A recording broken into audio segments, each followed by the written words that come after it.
অজ্ঞাত পরিচয় এক যুবতীর দেহ উদ্ধার মোথাবাড়ি এলাকায়। মোথাবাড়ি থানার অন্তর্গত গঙ্গাপ্রসাদ গ্রাম পঞ্চায়েতে জোত দোমান এবং ছাবিলপাড়া গ্রামের কৃষি জমি বা মাঠ থেকে ওই অজ্ঞাত পরিচয় যুবতীর দেহ উদ্ধার করা হয়। স্থানীয় বাসিন্দারা জানাচ্ছেন, যুবতীর নাম পরিচয় জানা যায়নি। খবর পেয়ে ছুটে আসে পুলিশ ঘটনাস্থল থেকে দেহ উদ্ধার করে নিয়ে যায়। প্রাথমিকভাবে জানানো যাচ্ছে, অজ্ঞাত পরিচয় এক মহিলার দেহ উদ্ধার হয়েছে, নাম পরিচয় জানা যায়নি। ঘটনায় রীতিমতো চাঞ্চল্য ছড়িয়ে পড়েছে গোটা এলাকায়।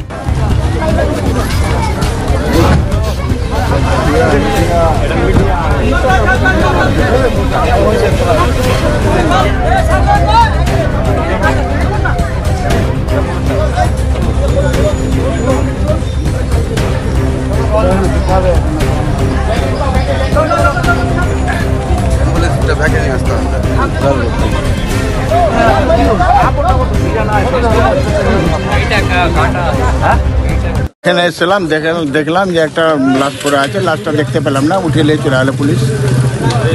কি মানে মহিলা না পুরুষ? মহিলা। শুনলাম চোখে চিনতে পেরেছে? না, চিনতে পারিনি, চোখেও দেখতে পারিনি। পুলিশ শুনলাম, উঠে নিয়ে চলে গেছে। কোন জায়গা এটা? এটা কোন জায়গা? গঙ্গাপ্রসাদ, ছবিলপাড়া গঙ্গাপ্রসাদ জড্ডমন। ও মানে ওই এলাকা। আপনার কি নাম? আমার নাম মুজিবুর রহমান। আপনি শুনে এসেছিলেন? হ্যাঁ, শুনে আসলাম, দেখতে পাননি? দেখতে পাইনি। কি শুনলেন লোকের মুখে? শুনলাম যে এখানে একটা মার্ডার হয়েছে, মার্ডার নাকি।